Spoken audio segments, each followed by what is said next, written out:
Sorry for being late today. आज हम लोग काफी लेट हो गए, आई डोंट नो व्हाई। तो आज का टॉपिक है गुडविल, वैल्यूएशन ऑफ गुडविल। अच्छा, क्या कोई मुझे बता सकता है वैल्यूएशन का क्या मतलब हुआ? वैल्यूएशन, वैल्यू निकालना, आप बताइए। हाँ हाँ हाँ, नापना। हाँ, कैसे नापते हैं भाई, बताओ। How to major?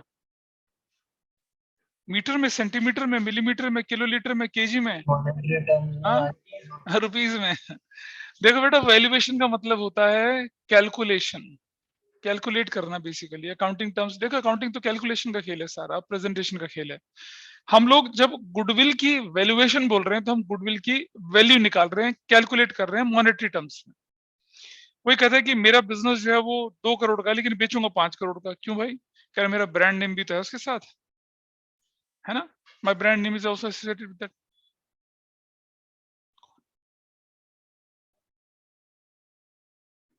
ठीक है, बंद कर देना दरवाजा, ढंग से बंद होगा नहीं बंद ऐसे। टूटे का भाई, एक बार इधर देख, कैसे बंद होगा वो? किराए का घर है यार ये, बैठ जा। तो गुडविल की वैल्यूएशन का मतलब है कैलकुलेशन ऑफ गुडविल। और कैलकुलेशन ऑफ गुडविल के बहुत सारे तरीके होते हैं। पहले समझेंगे कि भाई गुडविल होती क्या है, what are the factors affecting goodwill, कौन कौन से फैक्टर्स से अफेक्ट कर रहे होते हैं, सबके बारे में डिटेल से समझेंगे। फिर जानेंगे कि गुडविल की वैल्यूएशन की जरूरत पड़ती क्यों है, क्यों जरूरत पड़ती है गुडविल की वैल्यूएशन को, उसको भी समझेंगे। ठीक है, और फिर methods of valuation of goodwill, उनके बारे में सीखने की कोशिश करेंगे। और उसके बाद आप अपने आप ही मुझे बता दो कि गुडविल क्या होती है। मैं आपको डेफिनेशन नहीं दूंगा, डेफिनेशन तो नोट्स में दे ही रखी है ना? उसका जो कोर कंसेप्ट है उस पर सीखने की कोशिश करेंगे हम लोग। ठीक, तो मैं एक छोटे से एग्जांपल से शुरुआत करूंगा, उसके बाद हम आगे बढ़ेंगे कि भाई गुडविल होती क्या है, गुडविल की जरूरत क्यों पड़ती है, या हम देखते हैं कि गुडविल को अफेक्ट करने वाले फैक्टर्स कौन से होते हैं। गुडविल जो होती है वो किसी एक फैक्टर की वजह से नहीं होती है। May be your location is very good, may be your quality is very fine, may be your behaviour is very good, may be you have favourable contact, may be so many things with you, हो सकता है ना? तो जब हम बात करेंगे किसकी, गुडविल को, तो हम गुडविल की वैल्यू को इफेक्ट करने वाले फैक्टर्स की बात करेंगे। मतलब वो फैक्टर जिनसे गुडविल की वैल्यू इफेक्ट होती है, उस पर डिस्कशन करेंगे। फिर बात करते हैं हम लोग कि गुडविल की जरूरत क्यों पड़ती है, इन सब पे। ठीक, तो चलो जरा देखने की कोशिश करते हैं। आप लोगों का opinion, what ever may be your opinion, जो भी आपका ओपिनियन होगा वो होगा, लेकिन अभी मैं पूछूं भी डेफिनेशन क्या है, ये सब क्या है, तो there is no need for that. समझते हैं सीधा सीधा कि गुडविल को इफेक्ट करने वाले फैक्टर्स कौन कौन से होते हैं। और आपके सामने नोट्स और स्क्रीन अब दिख रही होगी शायद, देखें जरा, क्लास ग्रुप पे दिख रहा होगा शायद। ऑनलाइन वालों को पूछ रहा हूँ, ऑफलाइन वालों के पास तो नोट्स है, can you see that? Yes sir. हाँ जी, नोट है सर। हाँ बिल्कुल दिख रहा है, आपके सामने दिख रहा है ना, बड़ा बड़ा राइट हैंड साइड पे। इधर डेफिनेशन दे रखी है, इसे बाद में पढ़ेंगे। यहाँ दिख रहा है फैक्टर्स अफेक्टिंग या गिविंग राइज टू गुडविल, किसकी वजह से गुडविल आपकी या तो ओके। बढ़ती है घटती है, उस पर हम डिस्कशन लेके चल रहे हैं। सबसे पहले हम लेके चल रहे हैं एफिशिएंसी ऑफ मैनेजमेंट, है ना? ये सारे के सारे फैक्टर्स हैं विच अफेक्ट्स गुडविल। और ये सारे के सारे फैक्टर्स अगर आपके फेवर में हुए तो क्या हो जाएगा, आपकी फर्म की वैल्यू, गुडविल जो होगी वो इंक्रीज होती चली जाएगी। हमें क्या करना है, हमारे पास ये क्वेश्चन ना 1 मार्कर की फॉर्म में आ सकता है, तो जस्ट होल्ड करिए। आइए देखें दोबारा से। एफिशिएंसी का मतलब क्या हुआ कि आप कम से कम समय में और ज्यादा से ज्यादा काम और कम से कम कॉस्ट में कर लेते हैं, देन यू आर एफिशिएंट। अगर आप औरों से ज्यादा एफिशिएंट हैं तो आपका प्रॉफिट औरों से ज्यादा होगा या कम होगा? ज्यादा होगा। और प्रॉफिट ज्यादा होगा तो यू हैव हायर गुडविल। क्योंकि अगर अगर आपका प्रॉफिट ज्यादा तो ही तो गुड, वो फर्म जो दुनिया से कम प्रॉफिट कमा रही है। अच्छा एक बात बताओ यार, अगर कोई बंदा फाइनेंशियली वेल ऑफ होता है ना, फाइनेंशियली वेल ऑफ, तो समाज में उसकी रेपुटेशन तो बहुत गिरे पड़ेगी, होती है ना, चोर है, चक्का है, 2 नंबरी है, वही होती है ना उसकी yes image. Sir. Yes sir. ऐसी होती है ना, यस सर। है राहुल वर्मा? मतलब तुम अपने मोहल्ले के सबसे अमीर इंसान हो तो तुम्हें लोग चोर और चक्का गिरा पड़ा बोलेंगे? सर नहीं सर, ऐसा नहीं। हाँ, तो फिर फाइनेंशियली अगर आप स्टेबल हैं, फाइनेंशियली साउंड हैं, तो आपकी गुडविल जो है, रेपुटेशन जो है, वो सोसाइटी में मतलब अच्छी मानी जाती है। ठीक है, means of earning that money वो सेकेंडरी चीज हो जाती है, फिर वो तो लोग पीठ पीछे बोलते ही रहते हैं। ठीक है, अब जैसे अंबानी या अडानी, इनकी बात करी जाती है, पहले टाटा बिरला बोला जाता था, टाटा बिरला, डालमिया भी एक होते थे, वो तो गायब हो गए, डालमिया, टाटा बिरला रह गए हैं। बिरला टाटा थोड़ा फिर भी ठीक है, बिरला तो कुछ भी नहीं है आज की डेट में। अब अडानी अंबानी की बात होती है ना? अडानी अंबानी की बात होती है। तो अडानी अंबानी की जब बात करते हैं तो क्या उनका नाम बहुत तिरस्कार से लेते हैं कि यानी चोर उचक्के देश को लूट खा गए? ऐसा तो नहीं बोलते हैं। They are progressing, country is also progressing, और they are diversified, they are dynamic, इसलिए वो अच्छा कर रहे हैं। ठीक है? अच्छा, तो अगर एफिशिएंसी आपकी अच्छी है तो क्या होगा? आप औरों से अच्छा प्रॉफिट कमाएँगे और आपकी गुडविल भी क्या होगी? ज़्यादा अच्छी होगी। Quality of product, goods and services की बात करते हैं, मैं हर क्लास में एग्जांपल देके चलता हूँ कि मान लिया जाए कि मैंने शायद पिछली क्लास में मैं एक बार-बार ये एग्जांपल लेता हूँ कि अगर आप किसी दुकान में जा रहे हैं, उस दुकान में आप कुछ मान लो सपोज़ मैंने लस्सी ले लेता हूँ, बड़ा पॉपुलर एग्जांपल मैं लेके चलता हूँ। लस्सी पीने के लिए लस्सी उठाई और जैसे गौहर ने चांदनी चौक में, फतेहपुरी में लस्सी ली, बड़ा 200 500 रुपए का ग्लास लस्सी का लिया। लस्सी पीने के लिए कोशिश करा, अंदर से कॉकरोच कहता, bro I am also here. तो गौहर चूस के फेंक देगा उसको वहाँ से। क्या करेगा? 500 खर्च किया भाई तुमने, पड़ोसी करेगा ऐसा, है ना? पिछली क्लास में बोला था ना मैंने ऐसा, एग्जांपल लिया था पिछली क्लास में, है ना? क्या? हाँ, हमने लास्ट क्लास में इन सबका डिस्कशन किया था ना शायद, आपको ध्यान होगा। तो हमने बोला था आपको एफिशिएंसी मैनेजमेंट है, क्वालिटी ऑफ प्रोडक्ट है, नेचर ऑफ बिजनेस है, लोकेशन है, price of product, goods and services है, एक्सेस टू सप्लाई भी होती है हमारी, ये सारी चीजें हमारे पास बनती हैं। क्या हमने इन सबका डिस्कशन नहीं किया था लास्ट क्लास में? ये फर्स्ट है, मुझे लग रहा है हमने करा था शायद। अच्छा, कोई बात नहीं, चलो। तो अगर बात करिए, अगर आप इसी तरह से कॉकरोच हो गया, तिलचट्टा हो गया, मधुमक्खियां डाल-डाल के लोगों को पिला रहे हैं शेक, मधुमक्खी शेक पिला रहे हैं, मतलब ये थोड़ी बनेगी बात। क्वालिटी नहीं दे रहे हैं आप प्रोडक्ट की, है ना? और तो कौन आएगा आपके पास? नहीं आएगा। क्वालिटी प्रोडक्ट नहीं होगा तो नहीं आएगा। लेकिन अगर आपकी क्वालिटी मार्केट में एक क्लास है, बढ़िया क्वालिटी का प्रोडक्ट है, लोग कहते हैं थोड़ा-सा ज़्यादा ले रहे हैं पैसा लेकिन बढ़िया चीज़ दे रहे हैं। People will definitely come to you, those who want classic product, those who want classy things. तो अगर आपके प्रोडक्ट की क्वालिटी बहुत अच्छी है तो क्या होगा पता है?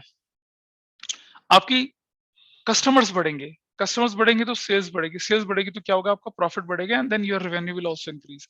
इस तरह से आपको एक्सप्लेन करना है। थोड़ा और आगे चलते हैं। नेचर ऑफ बिजनेस, है ना? अगर मैं बात करूं कि आप जैसे मान लो ये मंडे बाजार, संडे बाजार में कोई दुकान लगा रहा है बंदा, हम्म, और एक बंदा जो है वो डायमंड मर्चेंट है, कहाँ पर? मुंबई के जवेरी बाजार में। किसकी गुडविल ज्यादा अच्छी है भाई? बता बता भाई, शाश्वत। हाँ? अरे एक रोडवेज की बसों में चूर्ण बेच रहा है, गैस गैस बाहर करने वाला, है ना? क्या गैस बाहर करने वाला चूर्ण क्या होता है? हाँ हाँ, कहाँ मतलब टंकी में डाले गैस बाहर कैसी? क्या?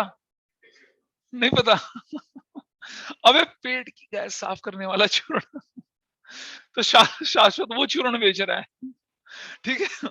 और यश भाई साहब है जवेरी बाजार में डायमंड मर्चेंट। किसकी गुडविल अच्छी होगी? 300 रुपये रोज, 10 रुपए की छोटी सी, 15 रुपए की मीडियम सी, 20 रुपए की जंबो पैक, खीरे पे खाओ उसका, जलजीरा बना के पी जाओ इसका, है ना? अरे किसकी गुडविल अच्छी होगी भाई? क्यों क्यों? रीजन क्या है? उसका टर्नओवर यार एक छोटा एक तिनका भर निक का टुकड़ा हीरे का 10,000 20,000 का बिकेगा, और ये बेचारा तो महीने में कमाएगा 15,000 रुपए। तो उसका उसका मतलब क्या? उसका मतलब है प्रॉफिट मार्जिन। आपको मालूम है डायमंड की जो मार्केट है वर्ल्ड में, वो करीब करीब 60% मार्केट डी बियर्स है, साउथ अफ्रीका की कंपनी, उसने कंट्रोल कर रखी है। और डायमंड कोई बहुत यूजलेस मेटल मेटल भी नहीं बोल सकते, तो डायमंड बहुत यूजलेस चीज है, बिल्कुल यूजलेस चीज है। आर्टिफिशियली हाई प्राइस है उसके, कोई यूज नहीं। सोने का तो फिर भी यूज है, चांदी का फिर भी यूज है, प्लेटिनियम एल्यूमिनियम लोहा सबका यूज है, डायमंड का क्या यूज है? टूट गया तो छोटा होगा, तराशेंगे और क्या होना है? टशन है, हीरा है सदा के लिए, है? देख रहे हो तनिष्क की ज्वेलरी पता नहीं क्या क्या आ रहे हैं, और डायमंड ज्वेलरी खरीदने पे सोना फ्री दे रहे होते हैं, जबकि होना सोने के साथ डायमंड फ्री दिया जाना चाहिए। तो डीबीआर ने आर्टिफिशियली प्राइस क्या कर रहे हैं, इसके हाई कर रखे हैं। 60% मार्केट में वर्ल्ड की जो हीरे की खदानें हैं, डीबीएर्स का अंग्रेजों के जमाने से कब्जा है।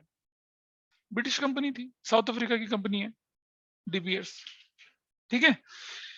तो नेचर ऑफ बिजनेस से आपको पता चल गया, अगर आपका बिजनेस का नेचर ऐसा है कि it generate higher revenue, it generate higher profit, then obviously your goodwill is going to be higher. अबे सड़क के किनारे सब्जी बेचने वाला बेचारा कैसे मुकाबला करेगा किसी ज्वेलर का?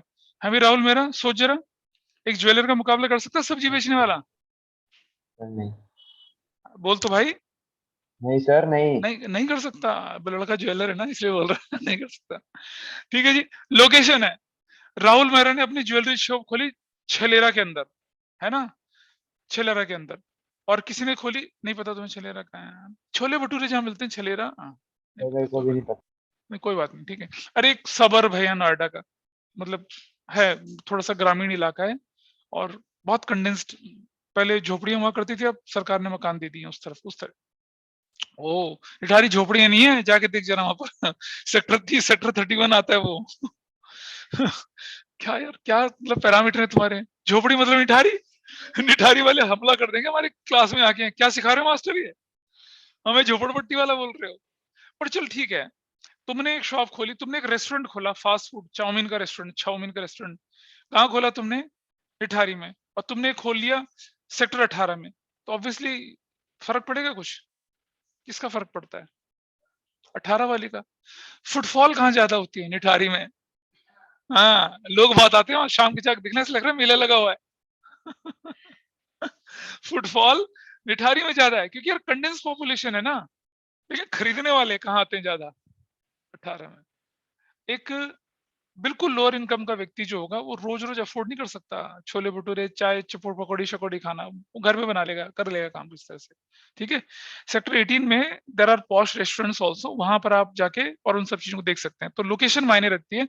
अगर आपकी लोकेशन अच्छी हुई तो क्या होगा, आपके पास कस्टमर्स ज्यादा होंगे, आपकी सेल्स ज्यादा होगी और आपका प्रॉफिट या रेवेन्यू ज्यादा होगा और आपकी गुडविल ज्यादा होगी। ऐसे ऐसे रिलेट करना है हर पॉइंट।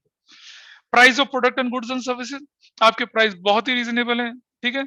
अब आप देखते थे ना बिग बाजार आता था, या आप देख रहे हैं कितने सारे पेंटालून होता है या दूसरे होते हैं, उसमें सब सारे ब्रांड के आइटम रखते हैं और प्राइस चल जाता है काम, अच्छी से अच्छी खासी रेंज उनके पास होती है, तो वहाँ कस्टमर्स ज्यादा आते हैं, है ना। तो अगर आपके प्राइस रीजनेबल है आपकी गुड्स एंड सर्विसेज के, तो क्या होगा बताइए तो जरा। ज्यादा कस्टमर्स आएंगे, ज्यादा सेल होगी, तो और ज्यादा सेल सर होगी तो हाँ, प्रॉफिट भी ज्यादा होगा आपका। ज्यादा गुडविल। मतलब ज्यादा सेल का मतलब ये होता है कि वॉल्यूम बढ़ता है सेल्स का, तो फिर प्रॉफिट। मान लो आपने क्या किया, आपने 1000 यूनिट बेची, 2 रुपए प्रॉफिट के हिसाब से 2000 का प्रॉफिट हुआ, लेकिन अगर आप 1 लाख यूनिट बेच रहे हो और 2 रुपए का प्रॉफिट कमा रहे हो तो क्या होगा? आप 1000 यूनिट बेच के 20 रुपए का प्रॉफिट कमा रहे हो तो 20,000 का प्रॉफिट कमाए ना। लेकिन अगर आप 1 लाख यूनिट बेच रहे हो और 2 रुपए का प्रॉफिट रख रहे हो तो भी तो आप 2 लाख रुपए कमा रहे हो। तो कौन सी चीज ज्यादा अच्छी है? प्रॉफिट का अमाउंट ज्यादा अच्छा है ना, बजाय कि कितनी यूनिट बेच रहे हैं वो मायने रखता है। लग्जरी आइटम के साथ हम इस चीज का कंपैरिजन नहीं कर सकते हैं। ठीक है।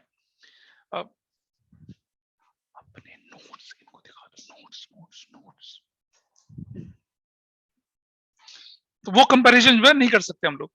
तो क्या हो गया, आगे है, आगे आगे हम बोल रहे हैं क्या, access to suppliers, access to supplies. आप आयरन मैन्युफैक्चरिंग करते हैं, आपको आयरन ओर चाहिए, कोयला चाहिए, बिजली चाहिए, पानी चाहिए।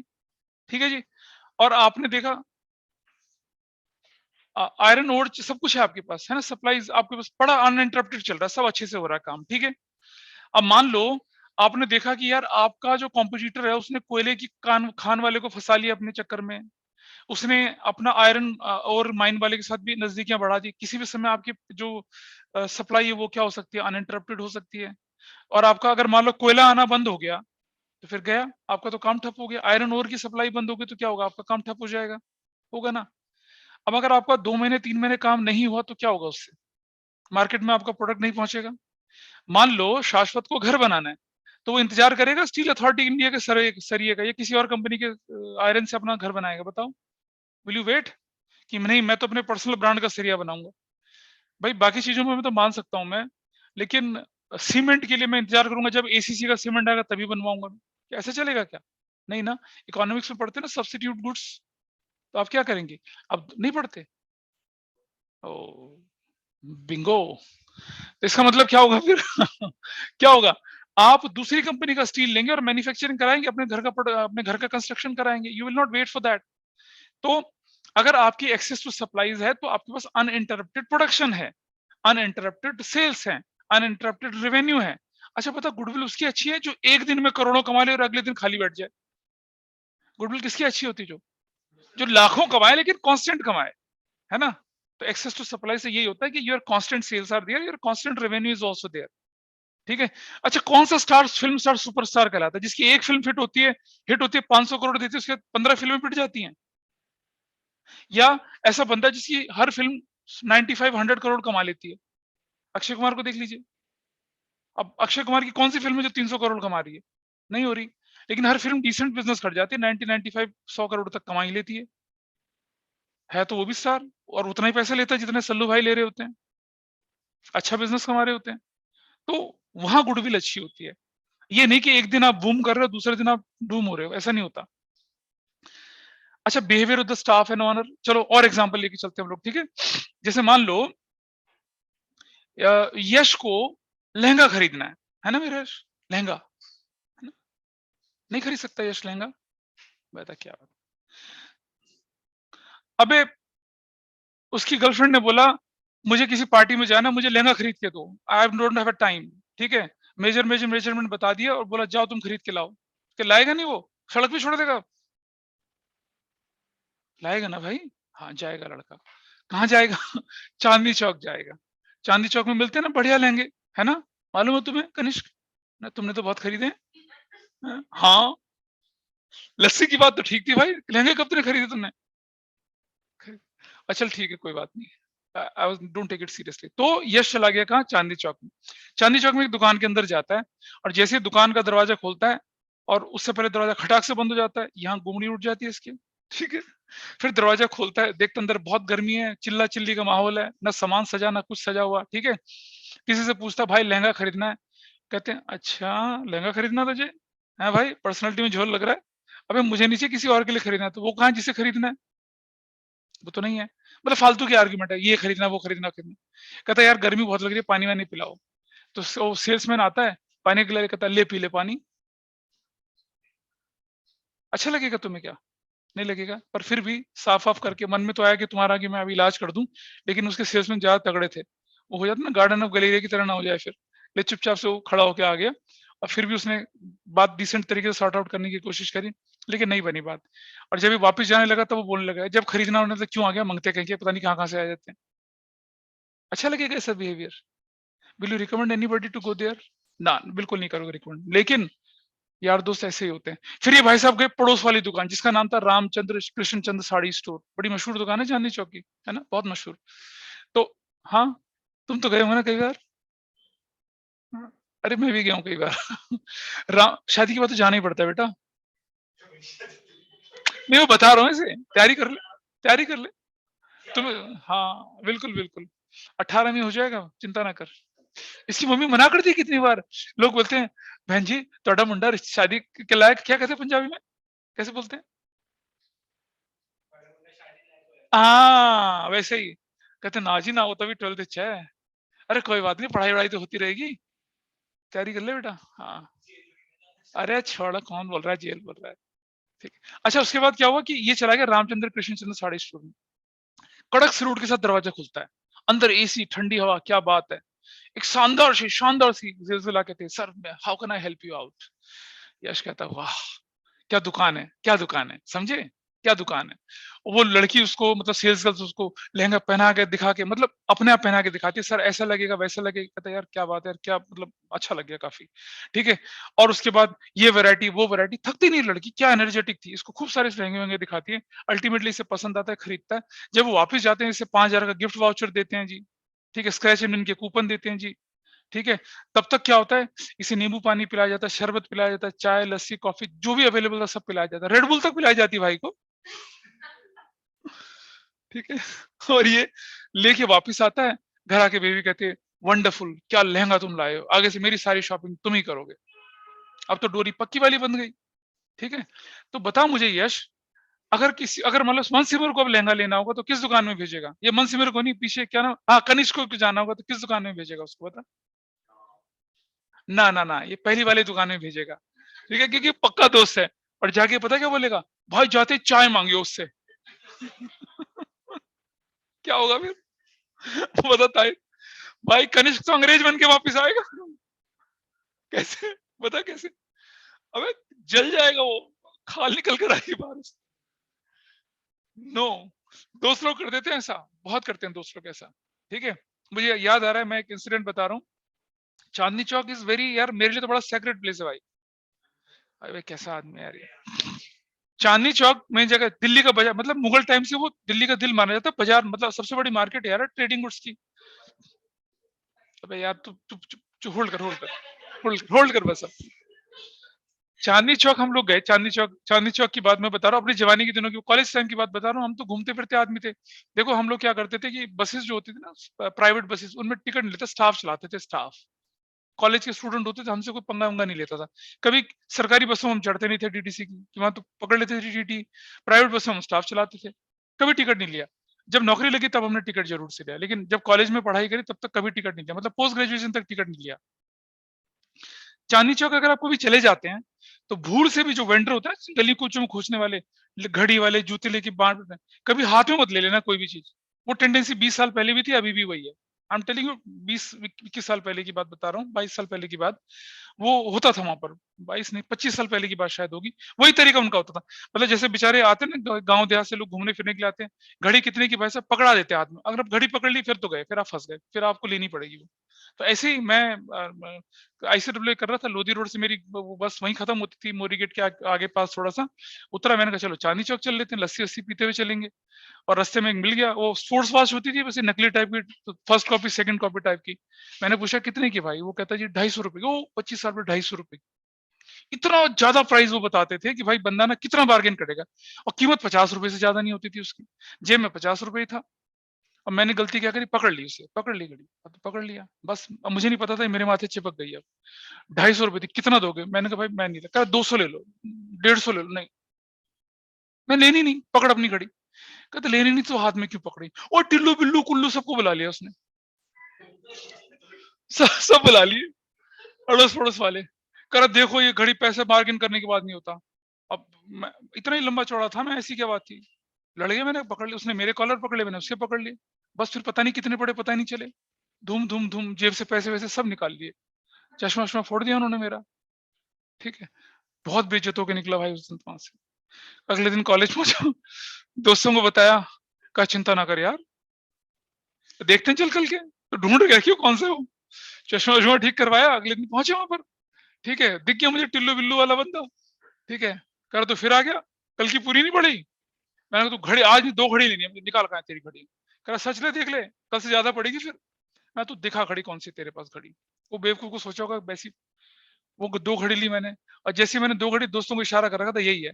सारे दोस्त आए, घड़ी वड़ी सारी उछाली, उसकी जो लेनी झपटी, भयंकर कुटाई करी, जिससे पहले टिल्लू बिल्लू बोलता मुंह बंद करके उसको अंटा पेल दे दिया बढ़िया तरीके से। ठीक है, सारी घड़ियां थैला वाला लूट के उसका, कुछ कहीं फेंकी, कुछ कहीं फेंकी, कुछ रिक्शे वाले को दी, कुछ कहीं दी, कुछ कहीं दी। सब 5-6 दिशाओं में भाग गए सब लोग। किसको पकड़ना, पकड़ा ही नहीं आया। बढ़िया बदला निकाला। मतलब यार रिकॉर्डिंग में जा रहे हैं तो सब तुम करोगे ऐसा? नहीं करना कभी। अबे सीसीटीवी होते हैं आजकल, तब नहीं होते थे। अब मत करना। नहीं, अरे यार छोड़, लड़ाई झगड़े में सब उड़ जाते हैं मास्क। तो चांदनी चौक इतनी खतरनाक जगह है, मतलब चांदनी चौक तो मतलब बसा हुआ है हर अंग में। पिटकुटा था ना उस दिन ज्यादा इसलिए। जब जाओगे तो जानोगे। चांदनी चौक के हर चप्पे पे ना हिस्ट्री है इंडिया की बिखरी हुई। लॉर्ड हार्डिंग के ऊपर बॉम्ब वहां डाला गया था। गुरुद्वारा शीश गंज में तुम देखोगे, गुरु के बच्चों का शीश काटा गया था वहां पर। कितना कुछ है वहां पर, हर चीज है वहां पर। Anyway, let's come to the point. तो हम बोल रहे हैं बिहेवियर ऑफ स्टाफ और ओनर। ओनर का स्टाफ, ओनर का बिहेवियर क्या होता है, it attracts more and more customers.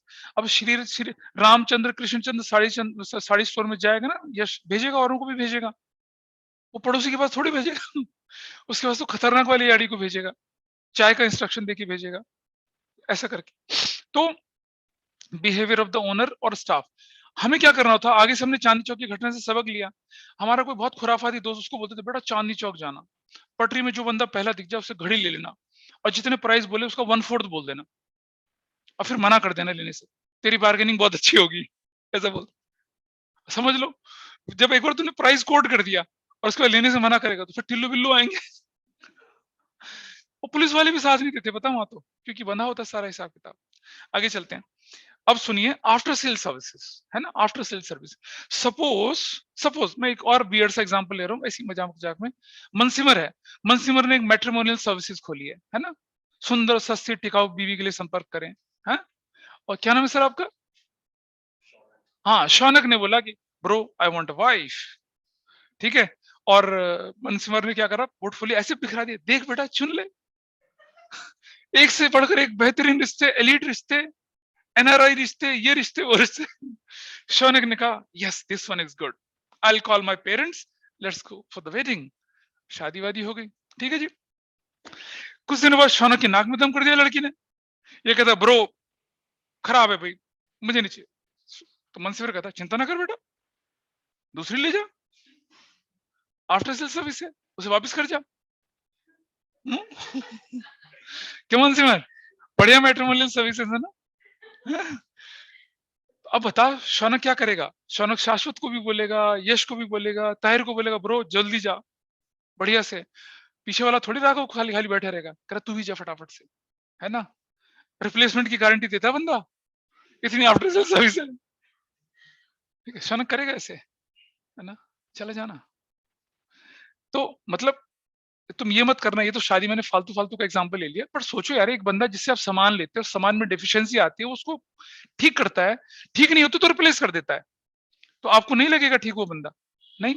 अब आप देखिएगा, आपने देखा होगा कि हमारे जो मतलब आपके, मेरे तो खैर मैं तो खुद दादा की उम्र का हूँ, मतलब आपके दादा या आपके मामा नाना चाचा जो आपसे थोड़ी सी 2 जनरेशन बड़े लोग होते हैं, वो क्या करते हैं किसी दुकान में जाते हैं तो वो ऐसे उसी दुकान में जाते हैं, वो दाएं बाएं देखते ही नहीं भाई कभी भी। लाजपत नगर की वही दुकान होनी चाहिए, चांदनी चौक की वही दुकान चाहिए, डिफेंस कॉलोनी की उसी शॉप में जाएंगे वो जाते ही नहीं। पूछो दद्दू वहां क्यों जा रहे हो? अरे यार इसका बाप बहुत अच्छा आदमी था, मेरा दोस्त था। लड़का चाहे लुच्चा हो, लेकिन जाएंगे उसी शॉप में। लड़का भी अंकल जी पैरी पोना करके पटाता है दादा को, दद्दू आ गया काटेंगे इसे अब, लेकिन दद्दू फिर भी वहीं जाएंगे। वो क्या होता है ना कि उनके पहली जनरेशन के रिलेशन बड़े ही आत्मीय संबंध, क्लोज रिलेशन होते हैं। अच्छा तुम खुद देखो, तुम्हारे आसपास में 3-4 ग्रोसरी शॉप हैं, जिस शॉप में तुमने जाना शुरू करा उस शॉप में फिर एक एक कंफर्ट जोन क्रिएट हो जाती है, फिर हम उधर ही जाते हैं, वैसा करके होता है। तो ये बेसिकली क्या होता है, आफ्टर सेल सर्विस के थ्रू ही डेवलप होता है। कस्टमर आया, सामान बेकार चला गया, आपने कहा कोई दिक्कत नहीं जी, घर की बात है, आप वापस कर लो, हमसे दूसरा ले जाओ। आपका विश्वास बन जाता है उसके पास। फिर आप क्या करते हैं, मंथली राशन के ऑर्डर उसे देती हैं। आपके घर में कोई बड़ा फंक्शन होता है, आप कहते हैं भाई बिल्लू तू ही दे दे सामान सारा, तू ही डिलीवरी कर, तू ही, हम तो तेरे भरोसे छोड़ देते हैं। और वो क्या करता है, जेन्युइन प्राइस देता है, डिलीवरी भी करता है और आपकी हेल्प भी करता है, तो आपको भरोसा बन जाता है ना वहाँ पर। This is basically after sale service. आपने देखा होगा ना, गाड़ी वाले जो होते हैं, कार वाले होते हैं, अब पहले जमाने में नहीं होता था, पहले परेशान करते थे। अब तो आफ्टर सेल सर्विस में कितने प्रॉम्प्ट होते हैं। सपोज आपकी गाड़ी 2-3 दिन तक रहने के तो आपको लोनर व्हीकल भी देते हैं, आपकी गाड़ी रिप्लेस करके आपको दूसरी देते हैं। और लग्जरी गाड़ी में तो यही सबसे खास बात होती है, हर तरह की चीजें आपको मिलती हैं। फिर बारी है good customer relations. Good customer relation एक चीज से नहीं होते हैं, आपकी भाषा अच्छी होनी चाहिए, आपकी क्वालिटी अच्छी होनी चाहिए, आपकी प्राइसिंग अच्छी होनी चाहिए, इनसे गुड कस्टमर रिलेशन होता है। और कैसे रिलेट करेंगे इसे गुडविल के साथ, कि good customer relation will attract more customers, will having a more revenue, more sales and then having a higher profit. और अगर प्रॉफिट ज्यादा होगा तो आपकी गुडविल क्या होगी, हमेशा अच्छी होगी। और आया अब गुड लेबर रिलेशन, ये एग्जाम्पल मैंने 11th क्लास में ही बताया था आपको। शायद आप मुझे बता पाएं कि मारुति की जो स्विफ्ट डिजायर नई वाली है, उसका सबसे बड़ा कॉम्पिटिटर कौन है? होंडा की अमेज। देखा उस सेगमेंट की गाड़ी, होंडा की अमेज। अबे होंडा की अमेज, होंडा ही नहीं बोली मैंने, होंडा की अमेज, HONDA, होंडा की अमेज। देखिए वो गाड़ी बिल्कुल सही कंपटीशन देती है। कहीं नहीं थी सीन में, कहीं भी नहीं थी सीन में। मारुति के मानेसर वाले प्लांट में 30,000 की प्रोडक्शन कैपेसिटी का प्लांट था, वो वहां पर प्रोडक्शन होता था जब ये लॉन्च हुई थी, आज से करीब करीब 6 साल पहले, 7 साल पहले लॉन्च हुई थी गाड़ी। वहां था प्लांट, 30,000 कार एक महीने में बननी थी। लेबर यूनियन का एक छुट भैया नेता था, उसकी बहन की शादी वादी थी। GM थोड़ा कड़क बंदा था, उसने कहा जी छुट्टी दे दो हमें 1 महीने की। उस समय ना इसकी वेटिंग 6-6 महीने की वेटिंग थी स्विफ्ट डिजायर की। बड़ी वाली डिजायर महंगी थी, छोटी डिजायर छोटी थी, बीच की डिजायर निकाली इन्होंने।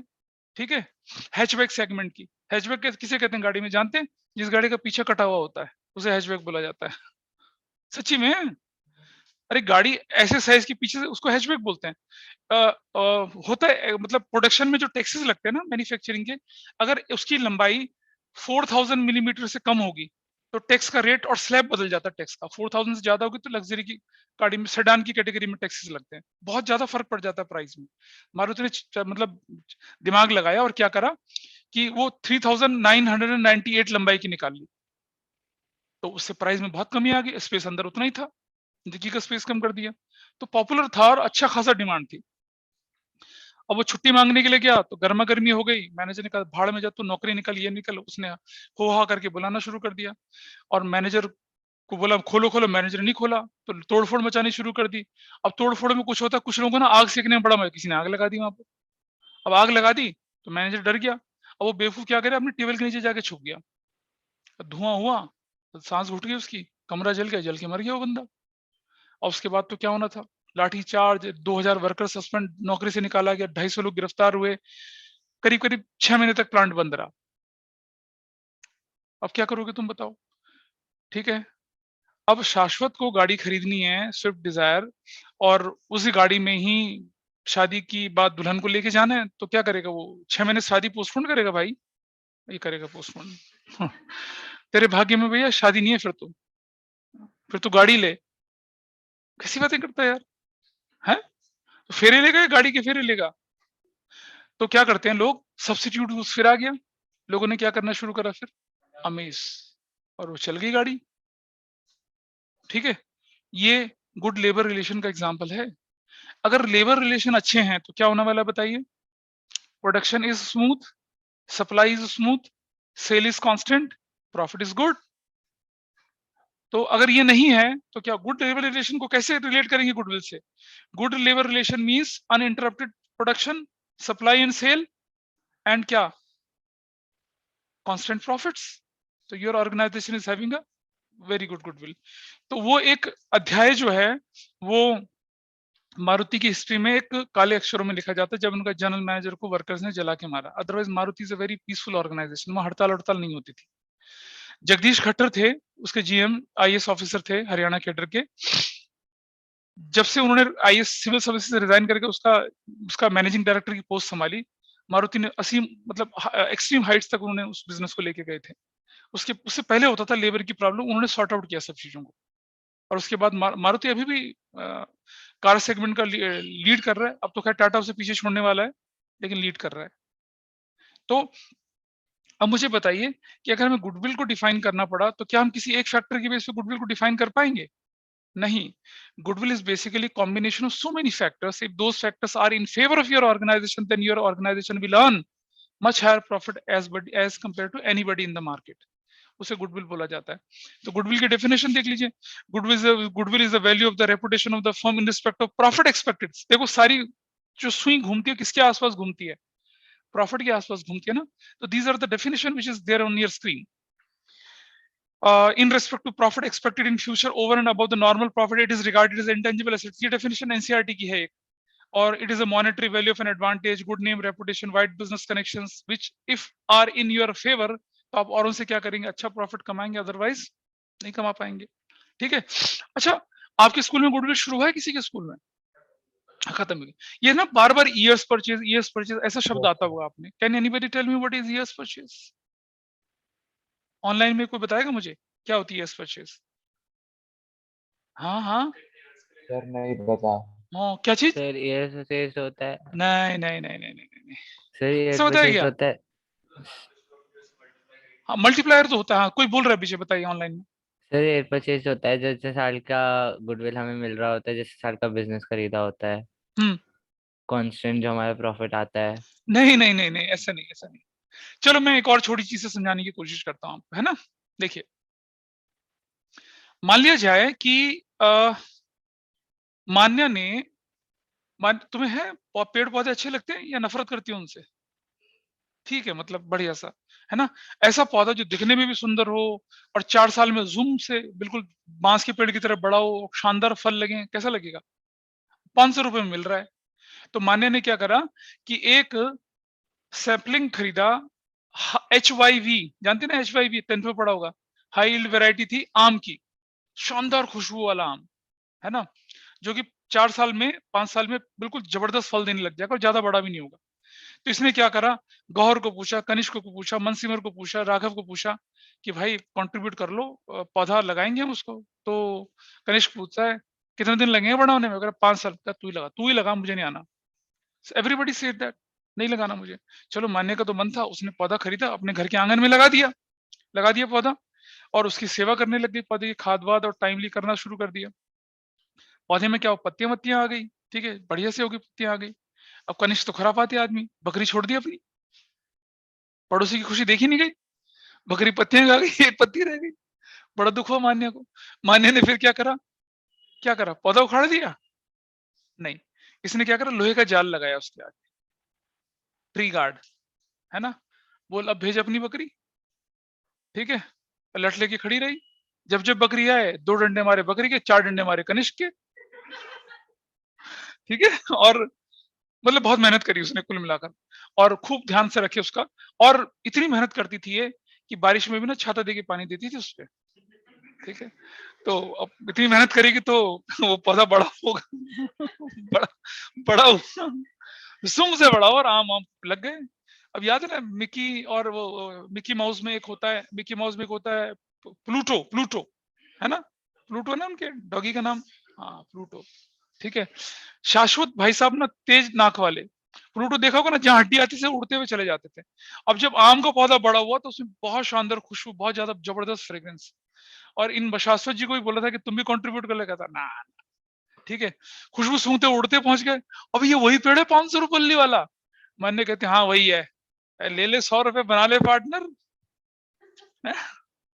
ये भी कनिष्क पे आ गया, बना ले पार्टनर, 200 रुपए दे रहे हैं तुझे, बना ले। गौर कहता मन से कहता तो बचपन की गाड़ी यार, बनवा ले पार्टनर। कहता जब मैं बारिश में छाता दे के पानी दे रही थी कहाँ थे, निकम्मो तुम, और तू, तेरी बकरी तो मेरे पेड़ की दुश्मन है, दबाओ यहाँ से। और चलो बचपन की बात मानने का, चलो बन जाओ यार पार्टनर। तो कितना देना पड़ेगा, 100 रुपए ले लेकर, दिमाग खराब, 100 रुपए। How will you decide what amount is to be given to Manya for upkeeping that tree? बता बेटा कितना पैसा देना चाहिए, कैसे डिसाइड करेंगे? मान्या की शक्ल देख के, इसके चेहरे पे कितनी झुर्रियां आ गई हैं? नहीं, हम डिसाइड करते हैं कि मान्या ने कितना खर्चा किया उस पेड़ को बड़ा करने में।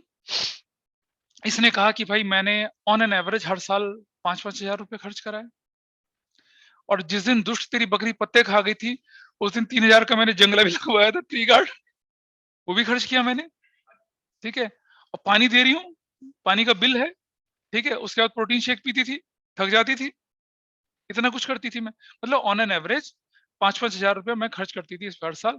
5 साल में 25,000 रुपया खर्च करती थी। 25,000 रुपये दे दो मुझे। राघव कहता है तो बहुत ज्यादा यार, चल एवरेज दे देते हैं तुझे, एवरेज 25 का 5 से डिवाइड करते, 5,000 वो ले ले। नहीं नहीं नहीं यार, एवरेज क्या है, तो कुछ भी नहीं है। और शुरू के 3 साल तो बड़े स्ट्रगल वाले थे मुझे, कभी मैं कनिष्क की बकरी से बचाऊं, कभी मैं किसके गौर के खरगोश से बचाऊं, कभी कुछ किसी, ठीक है, शाश्वत के गिनी पिग से बचाऊं इसे मैं, है? तो 3 साल तो भैया बहुत स्ट्रगल का था। तो राघव कहता 3 से मल्टीप्लाई कर ले, ठीक है जी। तो क्या हुआ भाई, 5 सालों के एक्सपेंसेस का एवरेज निकाला निकाला, और उसको 3 स्ट्रगल के पीरियड से मल्टीप्लाई कर दिया, तो 15,000 आ गया। तो 15,000 का कंपनसेशन देने के लिए वो तैयार हो गई, ठीक है। 15,000 रुपया देके 500 रुपए तो ले रही है वो उस पेड़ की कीमत है, लेकिन जो उसकी मेहनत था उसका पैसा इसने कितना मांगा, 15,000 रुपए मांगा। तो जो आपने ओरिजिनली 100 रुपीज दिया, वो तो आपने क्या करा, उसको उस पेड़ के ओनरशिप के लिए दिए, और उसके स्ट्रगल के लिए, हार्डवर्क के लिए कितना पैसा और दिया, 15,000। तो जो एक्स्ट्रा दिया उसे बोला क्या, प्रीमियम बोलते हैं ना, प्रीमियम पैक, प्रीमियम। तो ये प्रीमियम जो होता है इसको हम प्रीमियम फॉर गुडविल बोल देते हैं, ठीक है। Let us take this example into a business example. इसने एक बिजनेस को खड़ा करने में 5 साल लगाए, ठीक है। 5 सालों में जो प्रॉफिट अर्न किया उसी के हिसाब से तो गुडविल का कंपनसेशन लेगी, कंपनसेशन मांगेगी ना इन लोगों से। वो कंपनसेशन किस फॉर्म में मांगते हैं, हम गुडविल की फॉर्म में मांगते हैं। कैसे कैलकुलेशन हुई उसकी, 5 साल की एवरेज प्रॉफिट के हिसाब से। ये तो बोले जो 5 साल का प्रॉफिट है वो दो मुझे, क्योंकि मैं आगे का सारा प्रॉफिट सेक्रीफाइस करूंगा, तुम लोगों के साथ शेयर करूंगी। तो 5 साल का जो प्रॉफिट होगा, आपने कहा 5 साल का प्रॉफिट नहीं, 5 साल का एवरेज प्रॉफिट दे देते हैं तुझे हम। तो उसने कहा कि एवरेज प्रॉफिट तो बहुत कम हो जाएगा, ये 2-3 साल तो मेरे स्ट्रगल के थे, कह रहा मल्टीप्लाई कर ले 3 से। तो क्या हो गया, अब 5 इंटू 3 15,000। समझ पा रहे हो ईयर्स परचेज क्या चीज होती है? गॉट इट और नॉट?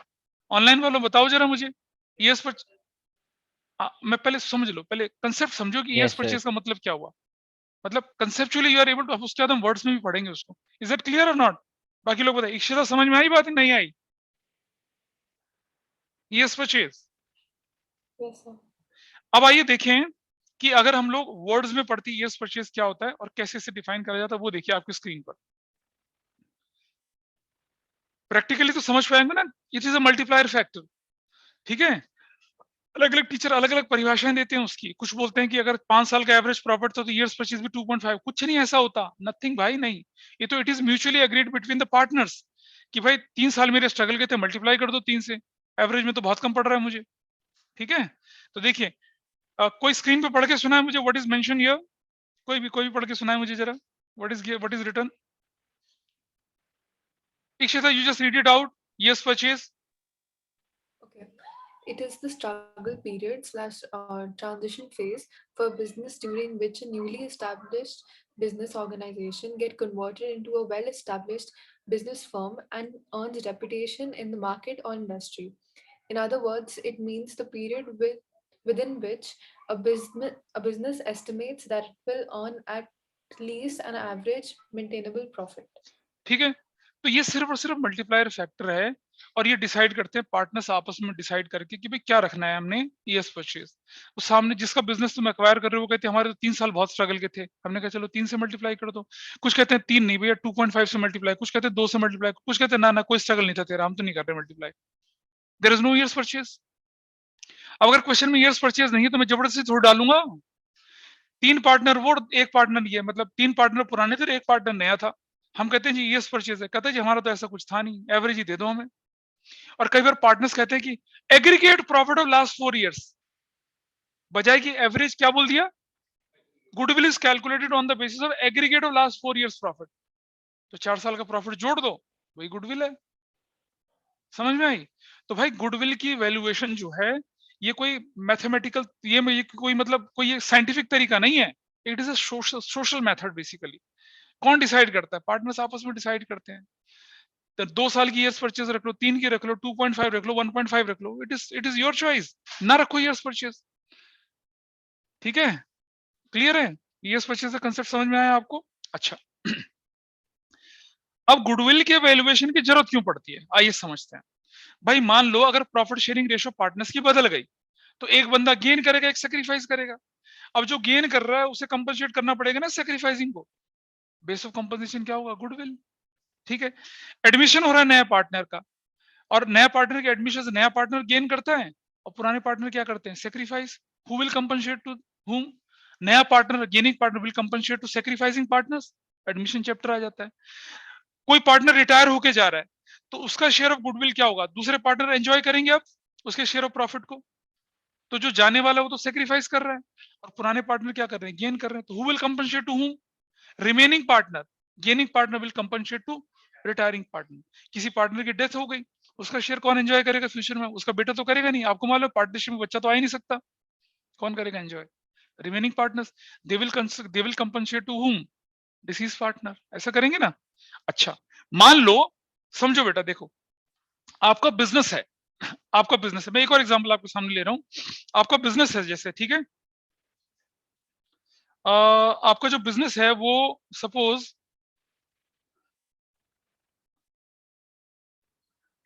अरे यार कहाँ चला गया, हाँ आपका बिजनेस है 20 करोड़ का, उसकी रेपुटेशन बहुत अच्छी है मार्केट में, तो आप 20 ही करोड़ में बेचोगे उसे? कितने में बेचोगे? 30, 50, कोशिश करो 40 करोड़ में बेच दें। ठीक है, आपने देखा, आपने शायद नहीं देखा होगा कि अभी अडानी ने कोहिनूर ब्रांड, कोहिनूर है ना, कोहिनूर, उसको खरीद लिया, अडानी ने खरीद लिया। कोहिनूर क्यों खरीदा और इतने महंगे में क्यों खरीदा होगा भाई? ब्रांड है वो, अच्छा बिकता है, खरीद लिया। ठीक है, और एग्जांपल जैसे होते हैं रेनबेक्सी, रेनबेक्सी था ना एक फार्मास्यूटिकल कंपनी हिंदुस्तान की, यस सर, उसको यस सर। हाँ उसको जापान की फार्मास्यूटिकल कंपनी ने खरीद लिया था। पता कितने में? वो मोर देन 35,000 करोड़ में। अब तुम्हें लगता होगा कि जो रेनबेक्सी के मालिक थे क्या कर रहे होंगे? वो बांसुरी बजा रहे होंगे रोम में बैठ के? नहीं, उन्होंने क्या करा पता? उन्होंने मैक्स हॉस्पिटल की चेन खरीद ली, खरीद ली।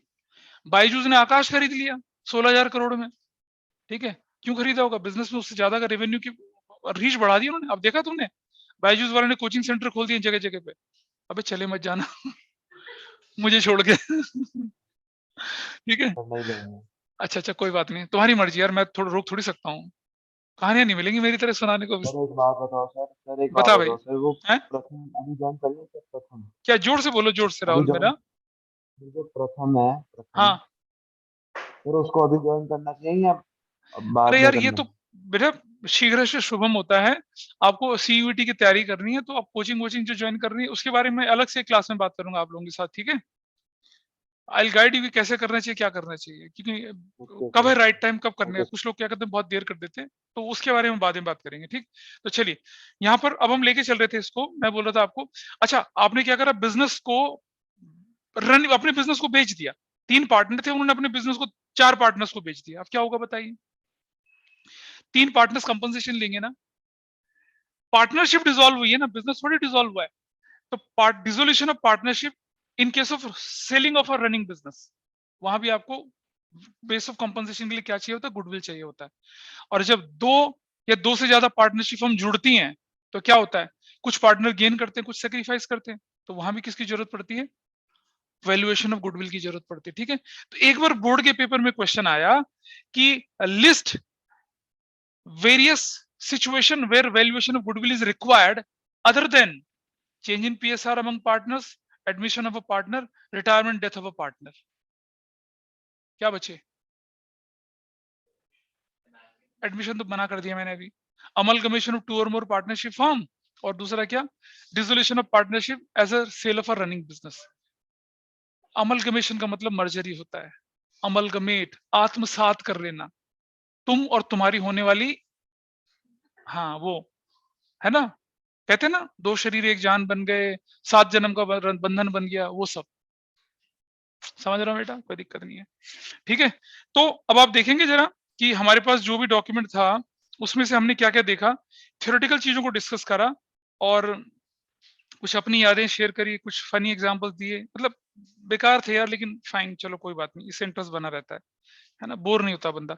अब हम गुडविल की जो कैलकुलेशंस है उसे हम 2 तरह से करते हैं, एक बेस्ड ऑन प्रॉफिट्स होती है और एक बेस्ड ऑन क्या होती है, कैपिटल होती है। जो बेस्ड ऑन प्रॉफिट्स है उसके 3 तरीके होते हैं। एवरेज प्रॉफिट मेथड, अभी आपके सामने रेफरेंस लिया था ना एवरेज प्रॉफिट वाला, एक वेटेड एवरेज भी होता है, उसका डिस्कशन करेंगे, और एक सुपर प्रॉफिट भी होता है, कहता है ना सुपर से भी ऊपर, आप वो नहीं, सुपर ही लेंगे, सुपर से ऊपर नहीं लेंगे कुछ भी। और उस तरफ चलते हैं बेस्ड ऑन कैपिटल में, तो वो कैपिटलाइजेशन ऑफ एवरेज प्रॉफिट है और कैपिटलाइजेशन ऑफ सुपर प्रॉफिट है। अच्छा, अगर आपके स्कूल में ये चैप्टर हुआ होगा तो बोला गया होगा ना कि बेटे इन फॉर्मूलेस को रट लो, याद कर लो, ये फॉर्मूले फॉर्मूले याद करना सिखाया होगा ना, एवरेज का फॉर्मूला ये, सुपर का ये, कैपिटलाइजेशन का ये। मैं नहीं करवाऊंगा कुछ भी याद। I will give you the logical reasons कि कोई फॉर्मूला बना है तो क्यों बना है, उसका रीजन है, और फिर भूलते नहीं कभी भी। Believe me, this chapter is one of the easiest topic, one of the easiest topic in your syllabus, और one of the scoring topic. अगर आपको आता है और फॉर्मूले रटने की जरूरत आपको है नहीं, तो क्या होगा, things are very easy for all of you, ठीक है। तो अगर आपको फंडामेंटल चैप्टर नहीं आता है, बिल्कुल साफ है मैदान उसमें, हालांकि वो गलत बात है, अगर किसी का मैदान साफ है तो आप इस चैप्टर में आप अच्छा सा कर सकते हैं, इसका कोई लेना देना नहीं। ये 1 2 3 बैठे हैं आपके सामने, हालांकि इनको फंडामेंटल आता है लेकिन फिर भी ये गुडविल को कर पाए। एक संडे को मैंने 2 घंटे की क्लास ली थी और हो गया था गुडविल, ये बहुत जल्दी हो जाएगा। अब हमारा सिलेबस स्पीड पकड़ेगा, ठीक है। वॉशरूम, फिर वाह, वेकअप, शाश्वत वेकअप, तुम्हारे नाम पे फिल्म बनाएंगे हम। थी ना एक फिल्म वेकअप सिड, एस कॉमन है बेटा। इतना ये मतलब ज्ञान चक्षु कैसे खुले तुम्हारे, बहुत जल्दी नहीं बोल रहे। It's never too late man, हाँ चलो देखते हैं। अच्छा चलो बाद में बात करते हैं इस बारे में। तो देखिए फिर मैं आज क्लास को यहीं पर वाइंड अप कर रहा हूँ, बहुत सारे मजाक और शुभकामनाओं के साथ, हाँ कनिष्क। तो अब कभी चांदनी चौक तुम्हें लहंगे के लिए जाना हो तो शायद तुम्हें दुकानें पता है। हाँ अरे वाह, देख बड़ा हॉटशॉट बंदा है। इसके रिलेटिव क्या सुन रहे हो ऑनलाइन वालों, तुम्हें भी जरूरत पड़े तो भी कनिष्क से बात करना। ये रामचंद्र कृष्णचंद साड़ी स्टोर जानता है ढंग से, इनके रिलेटिव्स की है। चलिए ओके सर। ठीक है, राहुल मेरा ठीक है भाई, लहंगे इसके यहाँ से खरीदेंगे, ज्वेलरी तुम्हारे यहाँ से खरीदेंगे, ठीक है सर। ठीक है। चल भाई, okay, that's all for today, bye bye, take care, stay thank you safe, sir. ठीक थैंक है, यू। Thank you.